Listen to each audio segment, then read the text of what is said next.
Alright, hello everybody. Today we're going to be having a look at how to go about texturing and baking, or baking and texturing if you like, this medieval door. And so this is the finished process of what I've been working on. This is kind of like the finished result that I'm kind of going after. And so I've kind of picked this door to kind of work on just because it kind of has a lot of the things that I want to cover. It has metal in there, wood in there, some alphas that I'll go talk about a bit later to add these bolts which are complete textures as you can see, and it's also got some marble along here. And so I was working on this door a little while back and just decided it would be a fun video to go and show you how I made it and how I went about doing everything with this. And so you can go further with this. This is quite a simple door, just for what I've done. But really the point of this video is just to kind of like show you how to go about texturing wood, marble, metal and stuff like that. And so with all that being said, I guess we'll get into it. One thing to mention is that I'm going to be including in the description the files for the low poly and the high poly for the baking of this door, so the FBX files. I'm also going to be including a link to an ArtStation where you can get some smart materials for free. And they're the medieval smart materials which I'll be using as kind of like a base to go off for this video, just to get the base textures down for all of this. And so if you want to follow along with this video, everything you need to get started will be in the description, and what you'll need is just the two FBX files, the high and low poly versions of this door, and also just the medieval pack that we'll be using. And I think that's pretty much it. And so yeah, with all that being said, I guess we'll get started. Okie dokie, so we're going to get started with baking our mesh out. And when I was recording it before, I had two issues. One of them was I had to go and throw my camera over here so it didn't obscure the bake mesh menu, and the other one was that I actually screwed up the baking of it. And so as you can see here, I thought I'd re-record it because it's quite interesting. One of the issues that's kind of happened is that it's captured everything lovely apart from the wood over here. And the reason that's happened is because if you go to mode bake mesh maps, I think if you're using an older version of Painter, it might be in file or edit, but just go and bake your maps and you can see here it's not really capturing all that detail. And the reason it's not doing that is simply because the frontal distance isn't high enough for it to capture it.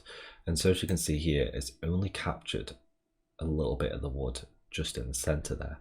And so what we're going to do is we're going to go and increase this just a bit until we can get something that's a little bit higher.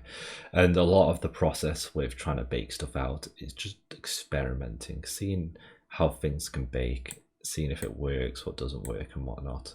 And so if we go for something more like this should work quite well, where it's just increasing the distance at which you can bake at, so that you can capture all that detail in there. And so I'm going to leave it at this. Fingers crossed it'll work, we'll see. And so if you follow along, just use similar values and you should get quite a similar result. For the output size, I've left it at 2048. If your computer is lower, right, if it's not as good with processing, if it has got like a lower graphics card, then you may want to turn this down to a lower one, like 1024 or even 512, something like that, just so that you're not waiting ages to apply textures and smart materials. Because the biggest thing I found that affects lag, well, not really lag, like waiting for stuff to really load in whenever you're trying to add maps and smart materials and whatnot, is usually just the baking size. And so if you're waiting a long time to add stuff in while you're in painting mode, just turn down this and then it should be fine. And you can change the texture resolution, which shows here, anytime that you want. It won't affect the materials you've added at all, so it's worth having this at a lower value if your computer's starting to struggle, which we'll see how it gets on. And so going down here, I've put the dilation width at 0, which has seemed to me to work the best with this mesh. It's something that you want to experiment with. Sometimes it works when it's higher, lower. Again, you just keep experimenting and you'll get a bake that you like. Subsampling is going to be at ×4. And the important part to this is I've actually gone and used by mesh name. Now, it's going outside the scope of the video just a little bit, but I'll talk about it in that the by mesh name, basically what I've done is I've separated out the rings, the door and the handle. And the reason I've done that is because it's had some baking issues before, where it started to bake some of the door handles onto this wood over here. And the reason that's happened is because they were both part of the same mesh. And so I've just gone and detached them so that they can be baked individually, as it were. And I've used a by mesh name workflow for that. And you won't have to do anything for this. It's all going to be the same in the description. It's just worth noting the way that I've gone and done this. And so because of that, you want to have by mesh name on for the common settings, ambient occlusion just over here, curvature just there, and also the thickness just here. And that way it's going to bake all these parts out, the rings, the door, the handle, all individually, and it should turn out to be a lot better of a bake. Apart from that, I've gone and upped the ambient occlusion, secondary rays all the way up, just to get more detail out of our ambient occlusion, you know, and so I figured that would be quite a good trade-off, and it doesn't take too much more time to bake, so it just adds more detail to the AO really. And so with all that being mentioned, I think that's pretty much it. Make sure that these are lowercase on the high and low. And that's pretty much it. I think we can go and bake from here. Fingers crossed it's going to work this time. We're going to have this, like I said, just a bit higher, because before I think I had it around here, and that's where it didn't bake in the wood. So we're going to have it a bit higher, and then we're going to see if that works. So let's go for something like this. See if that works out for us. Yeah, we'll try that. All right, so we've got and baked it all. It's turned out really nice. There's a couple of small issues I wanted to talk about real quick. Is these parts haven't baked too well. I did all this and put it into engine back when I did this before, and you can't actually really notice this affecting the end result, since the texture covers up a lot of this issue. I've also had a bit of an issue here where a bit of this hasn't baked properly, but apart from that, it's a pretty solid bake. And so for the sakes of time, I'm just gonna roll with it, carry on with this, and then, you know, we'll just see how it ends up in engine. But for now, I don't think this is a terrible bake. It's pretty decent.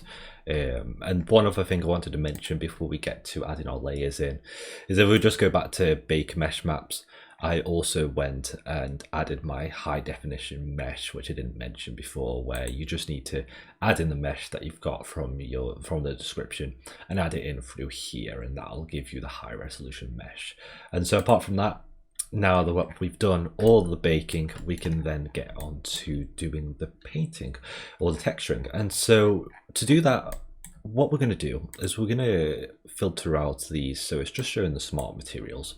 And as I mentioned, I included in the description medieval smart materials, and that's what we're going to be using for this. Completely free, really great pack to use. And we're going to be adding in some wood, because we're going to do the wood first, the metal, and then finally the marble. And so let's add in the wood. Medieval wood fine is an absolutely amazing smart material to start off with. As you can see, when we add it here, it already gives us a really cool base to start off with. We've got all that detail that we want in here. It's a little bit too heavy with the saturation, right? Or with, you know, it's a little bit too contrasty for my kind of taste. And so we're going to be jumping in and just toning that down. But before that, what we want to do is just call this wood base. And we're going to make 3 folders. And folder 1 is going to be called wood, folder 2 is going to be called metal, and folder 3 is going to be called marble. And I forgot to change my camera, so I'm just going to throw up this. Oh no, I did change it. Very unprofessional of me. Okay. So now that we've gone and done that, what we're going to do is we're just going to throw in the wood base into here. And now that we've done that, we can then get on to starting off with the wood. And the reason I put these into separate folders is basically just to have it where everything's kind of laid out cleanly. We're not wondering with what's affecting what. It's all kind of laid out cleanly for us, so we can have all our wood in here. and all our metal and marble in their own folders, just to make everything a little bit more clean, because it is an absolute nightmare, let me tell you, when you're trying to figure out what's affecting what and you've just had your materials everywhere. And so yeah, first thing we're going to do is jump into our smart material we added, and we're just going to add a mask to the wood real quick. A black mask, as you can see right there. Just right click, add black mask. And this is basically, if you've ever used Photoshop before, it's the same concept. You know, all it's doing is it's adding a black mask and removing everything so that you can't see it's essentially hiding the wood. And the way we can add that wood back in is to make sure this is at 1 and we're on poly select, and we can start adding these parts back in. A quick way to do this is to press F3, and then from there you can see my lovely UV unwrap right here, and we can go and start to drag and select so that we can add huge chunks of the wood in, so that we're not wasting time adding too much, adding too many bits of polys in there, when we can just go and drag and select and get that all sorted. And so I think that's all the wood that we need. Yeah, nice and easy. And so now that we've done that, we can then go and start to work on the wood base. And another reason having folders helps is because we can have the wood contained within this mask, so that everything underneath here is only going to be in that mask. So it's not going to be affecting this, or anything else. So now that we've done that, first thing I like to do with these, I've used these quite a bit, is just to turn down the contrast just a little bit. Just so it's not as not as heavy like that.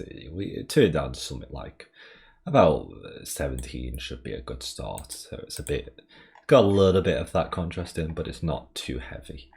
Next thing we're going to do is we're going to get rid of some of the variation of the wood, dark variation, and we're going to be adding a ton of detail in later on.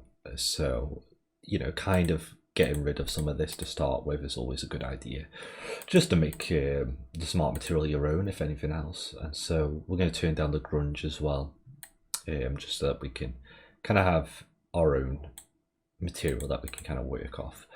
And our goal is really to kind of have our own kind of wood at a very base level. So all we're looking for is just very, very simple wood that's not got a lot of grunge or fibers on there or anything else, because if you have too much of that, it can make it look almost unrealistic. And then a thing to remember too is that the engine, Unreal Engine in our case, is going to be doing a lot of the work for us, right? It's going to be going in and really making the lighting look good, especially with the maps that we've got baked. And so don't worry too much about adding in all of the detail. It's not really necessary. We can get a good amount of dirt in, but having all that contrast is kind of too much for the engine, And so with that done, I think that's pretty much good. I think we're pretty much there. Might turn this down just a tiny bit. And with that, I think we've got a pretty decent wood to start off with. And so we're going to close that now. That's going to be our wood, our wood base right there. And next thing we want to do is, I like to break things up even more through this and make a couple more folders. For the wood, we're going to be adding in, we'll start off on 2 folders. One of them being roughness, which I'll talk about in depth in a second. And the other one is going to be height. And so this is how I kind of like to think about texturing, is that I don't like to do everything just all at once.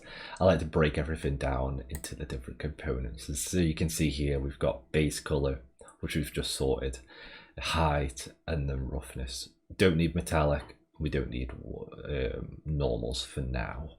And so with the roughness, we'll do that first. If you're to go up to materials over here, bring this down, and then as you can see here, we've got all our channels over here. And if we go to roughness, we can see that it has no roughness at all.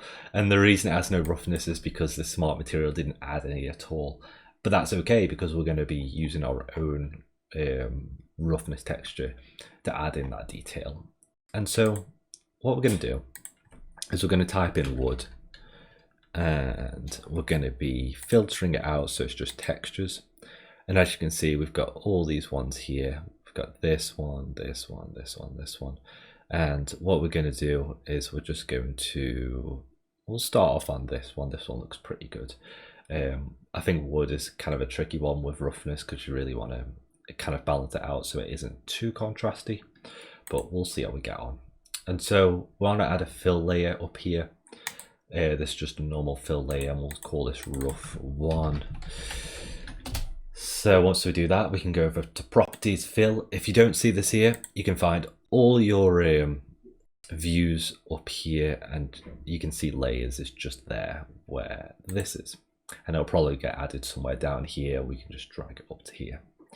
And so now that we've done that, what we want to do is we want to go and hold Alt and then click rough. And that's going to select just the roughness channel of the fill layer, so then I'm not worried about color, height, or anything else.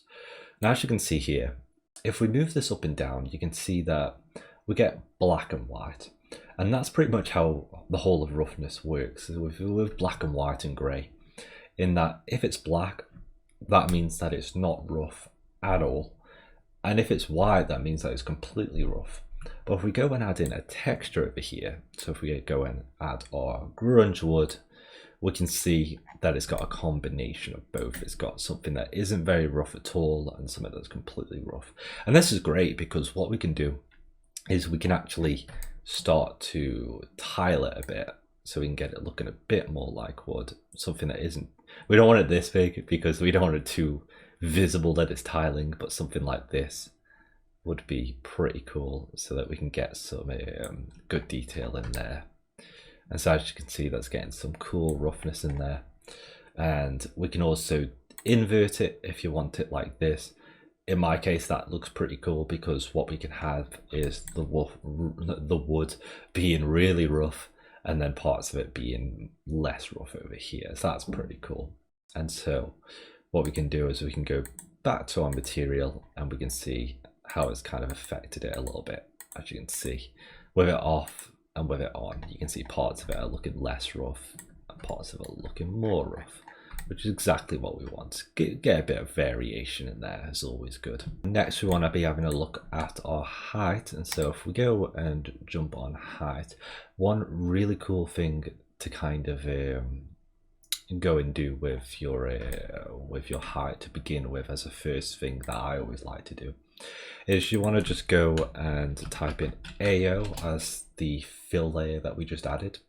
And then what you want to do is you want to go over to AO, type that into here, and you'll see the maps coming up over here. And so if you just add this to the height, make sure this is the only one selected.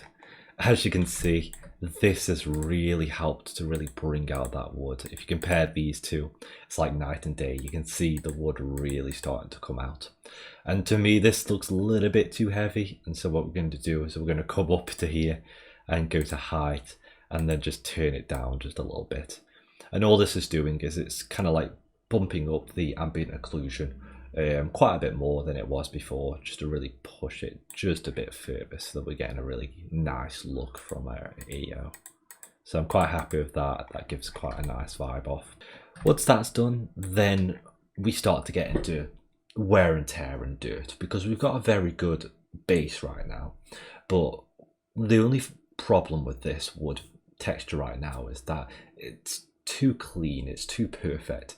And one of the really fun parts about Painter is that it's really good at adding damage and dirt and wear and tear onto whatever you've done. And so that's what we're going to do right now. And so if we go and go back to our height, and if we go and search up cracks and turn on smart materials, what we can see here is we've got medieval cracks right here, and this is where it starts to get interesting. So if we add in cracks, go and invert it because we don't want the cracks going out. So if we go to this fill layer here and invert it, we'll see if it's somewhere around here. Is it around here? See, this is the problem with paint, is that you have to constantly be looking through different menus to try and find what you're looking for. If you absolutely can't find a way to invert the oh no, we can do it here. Okay, I was going to say, if there isn't an option to invert whether something is going out or in, an alternative is just to go onto filters and add in a invert, which should go and have it going into the mesh instead, like that. But luckily we don't have to do that, because instead what we can do is we can just go to the height over here and have some more control and just turn on the height, just so it's going a little bit into the mesh like this. And this begins to get a very cool effect where it starts to make it look a little bit more damaged, like someone's been hitting it with an axe, right?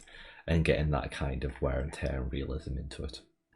Now obviously you don't want it to be this heavy, and what we can do is we can add, just call this cracks.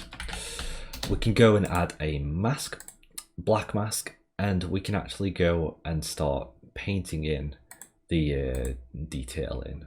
So if we go up to our brush over here and start going over, we can start to get some cracks in over here. And this is where the creativity starts to get into it. And so when you're working with props, uniquely texturing models, what you kind of have to think about is, okay, how has it been damaged? Where has it been damaged? What has happened to this door so that it's actually been through the things that it's been through? One of the ways that you can do that is to think about, okay, well, the person who's been using this door has probably been knocking on the handle quite a bit. They've also been whacking against the door when they're knocking over here. And they've also been, you know, just kind of like having wear and tear on the metal, which we'll be getting to later. But for now, just for the wood, what we can actually do is we can add bits of cracks in here, just so it has the illusion that this person's been knocking on this door quite a bit, or multiple people have gone and knocked on this door. And we can also do the similar thing kind of over here, where they've been knocking on the sides. We can have it a bit here, maybe someone knocked on this side, and maybe someone went and kicked it. We'll do that later down here. And just really thinking about, okay, what would people do to this door? Where would they go and be knocking on? You know, where would they kind of be trying to knock on, telling them to let me into the castle or keep or wherever? And so something like this is usually really helpful, just to get a bit creative and really get an idea of, okay, what has actually happened to this door, you know, that kind of thing. And so you wouldn't get as much damage here as you would, or you wouldn't get as much damage here as you would here, because people aren't going to be knocking on the door way up here. It's going to be more around the center. And so yeah, we can just keep adding bits in like that until we're eventually getting something that we're quite happy with. And so once we've done that, we can then go and add some dirt in. This is where the real fun begins. And so we can add dirt into here. We can go to materials, type in dust maybe, or rust. We can add a bit of rust into here. So if we go to smart materials, this is a really cool material, some rust. And so if we add it to our wood texture, we can actually see that it's just going to completely nuke the entirety of the door right here. And this is really cool, because what we can do is we can actually use particle effects to go and kind of like add in the rust through here. I've actually changed my mind. I'm going to be saving the rust for the metal parts. Let's just add dirt in for this part. So if we add in, type in dirt instead, we can add dirt in instead, and we can actually make a new folder called wear and tear, and then through there we can add our dirt. And so you can see it's completely just destroyed the door. No door looks like this. No door has been drenched this much in dirt. And so instead what we're going to do is we're going to do the exact same thing, add a black mask, But instead, what we're going to do, and I hope I'm not moving too fast, but what we're going to do is we're going to type in particle and go to all. And so once we've done that, we can see all these down here, and this is where the fun begins. So if we're going to double click leaks heavy, we can actually drag across, and you can actually see the dirt streaming down from the top of the door, which I find is so cool. And you can do other things as well that are a little bit more insane. You can go and add things like this that are going to be more like sci-fi-esque, I guess, you know. We can add electrical lines if the one time that you may need electrical lines on a texture to do something like this, or if it's more clear to make it smaller, we can do something like this. As you see, it's starting to add. Can't really see it too well, but you can see that it's starting to add some bits in through here. As you see, it's starting to add little bits of dirt in. And so, but for our case, what we're going to be doing is we're going to be using, I like to use leaks heavy, and I also like to use rain, because if we can use rain, then we can get a really cool effect where it starts to really get the idea that, okay, this has had heavy dirt on it, it's been raining a lot, and this has just really just hammered the door so much that it started to get that effect going across it. And as you can see, this compared to this is night and day. We're starting to get a really cool effect just from adding a bit of rain into there. For a more personalized touch, we can add leaks heavy just here, just so it adds a little bit of dirt in, maybe not too heavy, maybe something like that will do just fine. And again, since it's masked, we don't have to worry about it affecting the metal, the marble or the metal here or here, because it's just affecting what's masked up here, which means that you can go and have your fun and you're not going to be worrying about it affecting these parts up here. And so, yeah, maybe some dirt's gone onto the sides here, you know, and kind of go up like that. Maybe there's some dirt at the bottom if Substance Painter doesn't crash. Okay, there we go. I was worried I was going to crash for a second there. So we can go across, just add a bit of dirt going up there. Really get the impression that it's been raining heavily and like soldiers who are covered in mud have been going after this door trying to get in. And so that's the kind of goal, is just to really think about, okay, how has this door been treated? You know, how has it been, what's happened to it, in words, you know. And so yeah, I think that's pretty much good. It's got some really cool dirt onto it there, and as you can see in areas like here, it's still quite clean. And so now that we've done that, we can then go, there we go, we can then go and move on to the metal. And so now that we've done the wood, we can then move on to metal. And the metal is the exact same process. And so we're just going to be adding in medieval metal. We're going to be having a look at the damaged one. I like the damaged one. And we're going to be adding that in, and we're going to be adding a black mask, so that we can go and add it once again just to these parts here, like this. And so what I like to do is to select a few polygons in the normal mode and then press F3 to get into the UV editor, so that we can then go and figure out, okay, where is this metal living, where is it hiding, you know. Yeah, let's go for something like that. You can always press X to invert the selection up here, so that it can instead mask off like that. So what we've done, now that we've gone and got all that, we can then go and start to having a play around with the metal. And again, I don't like to start off with just this being the way it is. I like to just tone it down just a bit. So maybe turning down the edge damage to go for something a little bit less contrasty. Roughness seems to have already been done for us, which is great. I'm happy with this roughness. Sometimes it does it for you and it gives you great roughness. The metallic is also great, so we don't have to worry about metallic. If you're wondering, metallic is the exact same process as roughness, all you're doing is going in and adding a texture to it and playing around with the values.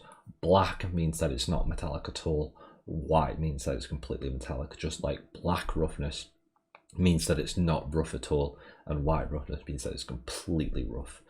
And so I'm happy with this metallic value, so let's jump back into here and we're going to go and just play around with it some more. Okie dokie, so had to take a little bit of a cut there, but we're back now, and I've basically gone and done the marble texture already, just because I didn't want to waste too much time, and it is the exact same process as what I've already gone and talked about, is that it's basically just adding in a smart material base, which as you can see, it's the marble one in the smart material that's given with the medieval pack that I left in the description. We've also gone and added our roughness just like before, which I went and used a fractional sum to and changed it to true just to give it a bit of a brighter kind of look to it. And lastly, I also went in and again just went and toned down all of these different values just so that it gave a little bit less of a contrasty look, just like I did with the wood. And so that now that that's out of the way and we've gone and done that, and the door is, I'd say, pretty much at the 80% mark, the last thing to do now is probably just to add a bit of dirt around here, and also to play around with adding decals, bolts as it were, to the sides over here, and maybe a bit of dirt to the metal part here as well. And again, it's the same thing that we've already gone and done already. Is all we're doing is we're going in and we're adding in a folder, calling it dirt, and then we're going to be adding in our dirt material. So if we go add that in, let's throw in some medieval smart materials as well, why not? Let's treat ourselves. Let that load in. You can actually see that's completely dirty. We're not going to stay like that. That's going to be kind of crazy for that kind of result. And so what we can do now is we can go and put a black mask onto there, just like before, type in particle, show all, and then we can go in and add some, go for some rain. So if we add in some rain, it's going to think about it, and it's going to add a little bit of that general dirt to the overall look of the model, like so. And so something like this looks really cool. This is starting to get a nice little effect at the top. It's coming in a little bit over here, which is nice. And I think that's pretty much good, because there wouldn't be as much dirt down here. Where there would be dirt is very much at the bottom over here. And so what we can do is, once again, just add in our leaks heavy into here. Start to add a little bit of dirt running down here. Maybe going a bit lighter when we're at the top, and going for something like that. We can also use burn if we want to. That's also pretty good if you want to go up.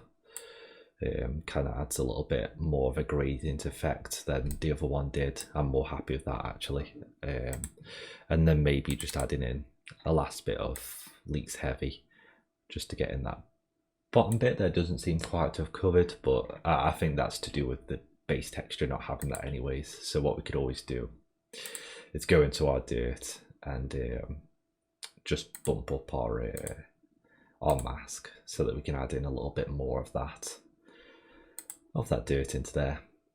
So there we go, starting to add a little bit more into there. Turn this down a bit, there we go. Yeah, so just turn texture 1 down of your dirt that you went and added in, and that should fix that problem. And again, we just want to do this on the other side too. Just go in and add this again on the other side, just like this with the burn going upward, so it has that nice gradient effect. And then what we could do is we could then go and I don't like that a bit too much, so I might get rid of that later. Let's double click fill, press X, and we can actually go and just get rid of that, which is starting to look a lot better. So yeah, that looks pretty cool. I quite like that. That's looking quite nifty.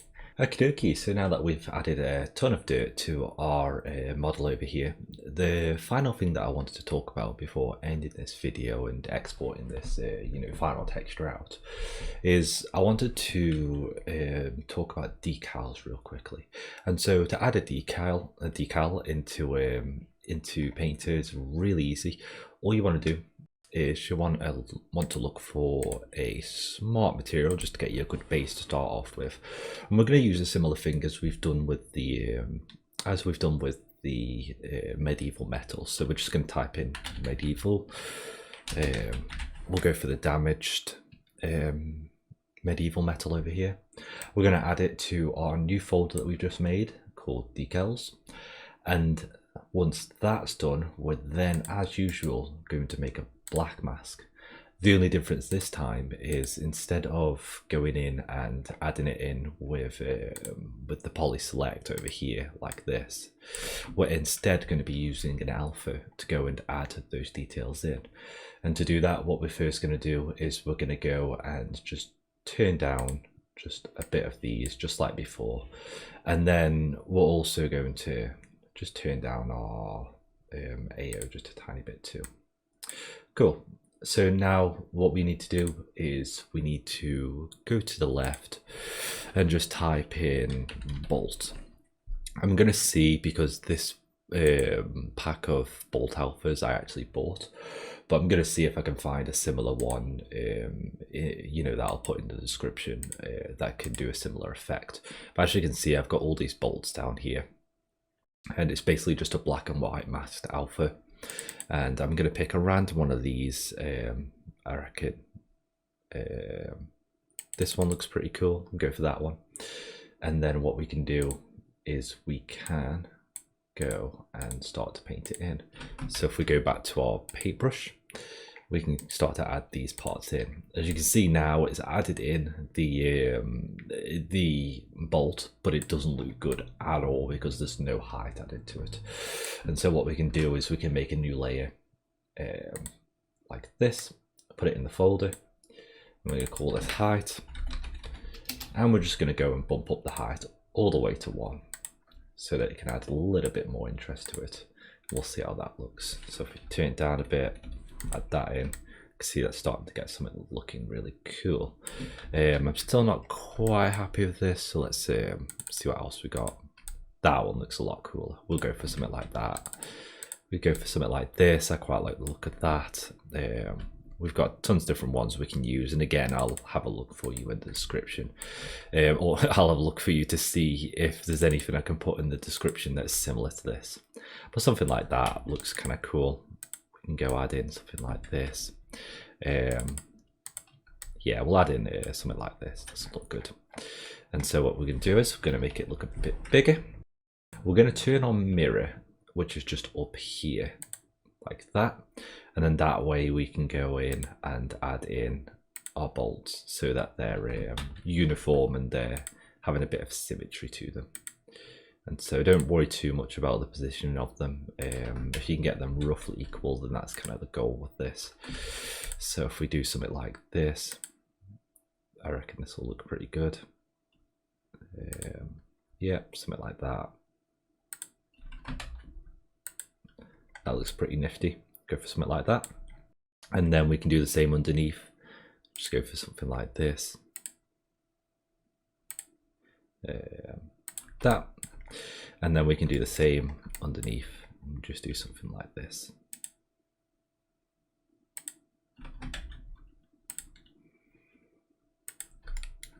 And then finally, just do these last ones real quick. Try and avoid these planks so it looks pretty normal. There we go. And done. And so again, I'd spend a lot more time than this on it. I'd spend a lot more time getting in those cracks. I might even add cracks to these marble bits over here.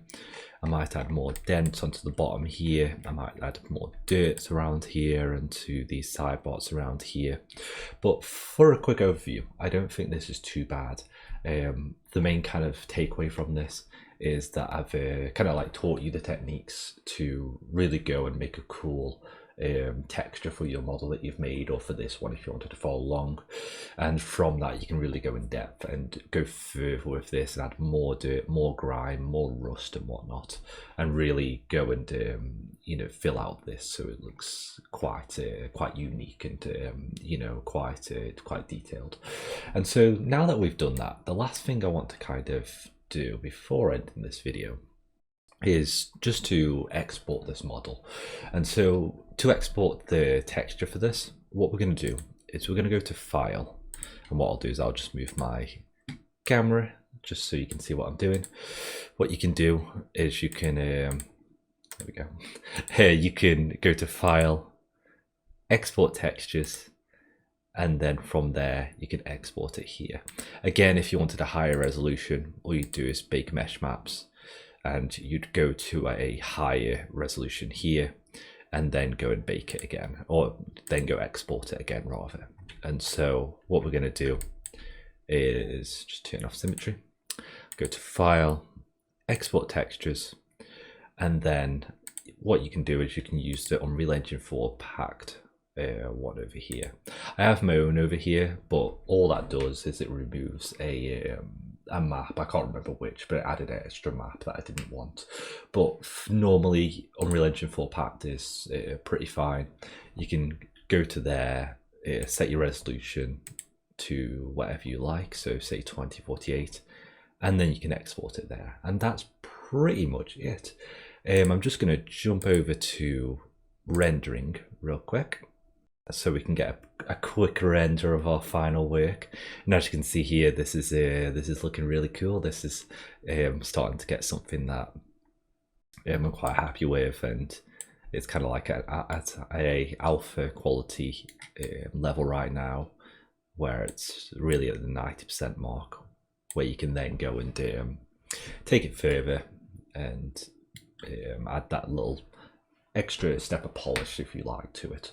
But right now I don't think this is a terrible fit place for it to be. And so yeah, I think that'll pretty much do it. If any of you guys have any questions, feel free to comment in the comment section, and let me know if there's anything that I missed, or anything that you're confused on, or anything that just any general questions about Substance Painter. I'll be in the comments and you can go and answer it there. But that's pretty much it. Once again, if you want to go and get the high and low poly of the door along with some free medieval smart materials, and I'll see if I can find a similar free alternative to the bolts that I got, then I'll be putting that in the description for you guys to go and get. But that's pretty much it. And so thank you guys for watching. I hope you enjoyed this video, and with that all being said, I guess I'll see you in the next one.